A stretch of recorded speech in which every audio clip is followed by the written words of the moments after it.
Festival भैंस channel में आप लोगों का स्वागत है। आज की कहानी बहुत ही रोचक और धार्मिक कहानी है। कुंभ मेले की कहानी कि कुंभ मेला की शुरुआत कैसे हुई, जाने इस कहानी के माध्यम से। लाखों वर्ष पहले जब स्वर्ग में देवराज इंद्र अपनी शक्तियों के नशे में चूर और धूर्त थे, तब उन्हें यह पता नहीं था कि संसार पर उनका कुछ दायित्व है। इससे विश्व संतुलन बिगड़ सकता है। इस चिंता को दूर करने के लिए ऋषि दुर्वासा आए। सप्त ऋषियों का प्रतिनिधि बनकर ईश्वर की ओर बढ़ते गए। इसके साथ ही वे अपने रास्ते पर भी हैं। बैठे हुए देवराज इंद्र देवताओं के साथ आए। प्रणाम ऋषि दुर्वासा, स्वागत है। आपकी तरह हम भी महिमा देखकर धन्य हो गए। ऋषि दुर्वासा ने आशीर्वाद देते हुए अपना हाथ उठाया और अपनी लाई बैजंती फूलों की माला देवराज इंद्र के स्वरूप को भेंट की।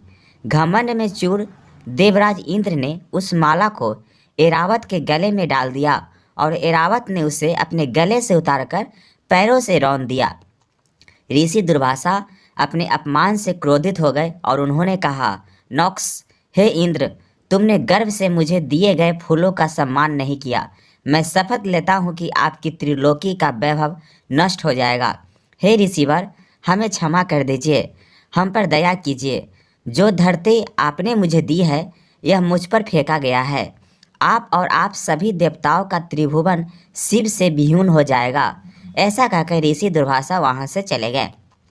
ऋषि दुर्वासा के श्राप के कारण देवताओं की शक्ति छीन हो गई थी। इसका लाभ उठाकर राक्षसों ने स्वर्ग पर आक्रमण कर दिया। देवताओं ने अपनी पूरी ताकत लगा दी, लेकिन वे राक्षसों की शक्ति का सामना नहीं कर सके। स्वर्ग अब हमारा है। इन देवताओं ने अपनी शक्ति खो दी है। अब यह मेरे हुए का राज है। अब हमारे पास कोई विकल्प नहीं है। स्वर्ग हमारे हाथ से बाहर है। हमें मार्गदर्शन की आवश्यकता है। चलो भी भगवान ब्राह्मण के पास चले। सभी देवता इस विपत्ति का समाधान ढूंढने के लिए ब्रह्मा जी के पास गए। ब्राह्मण देव, हम घोर संकट में हैं। राक्षसों ने स्वर्ग पर कब्जा कर लिया है। हे देवो, हमारी शक्तियों नष्ट हो गई है। तुम्हारा यह संकट तुम्हारा अहंकार है और गलतियाँ इसका परिणाम है। कृपया हमें इस स्थिति से बाहर निकाले, रास्ता दिखाओ।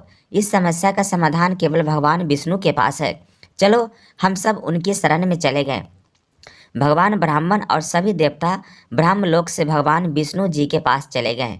हे भगवान विष्णु, इन देवताओं का अपना अपना अभिमान है, शक्ति चली गई है। जब राक्षसों ने स्वर्ग पर कब्जा कर लिया है, कृपया उन्हें बताएं कि इस संकट से कैसे बचा जाए। हे भगवान, यह संकट आपके लिए एक सबक है। नॉक्स, अपनी शक्तियों को पुनः प्राप्त करने के लिए आपको समुद्र मंथन करना होगा। इस मंथन से अमृत प्राप्त होगा जो आपकी शक्ति पुनः स्थापित होगा।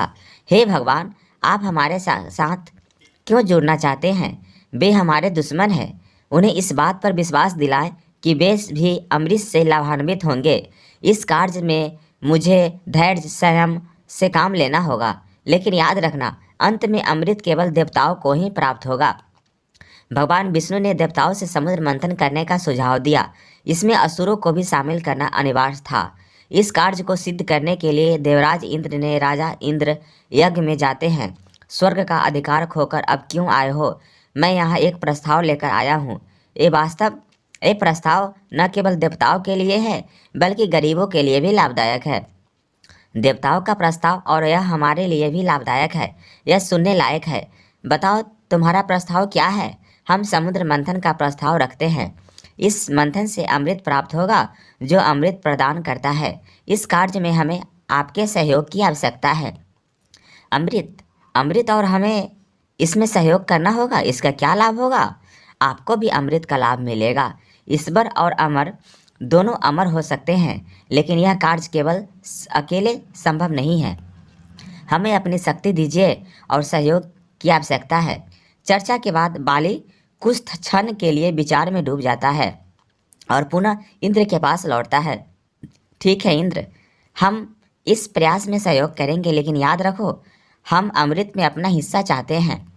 यदि किसी प्रकार की कोई चाल चली गई तो परिणाम के लिए आप स्वयं जिम्मेदार होंगे।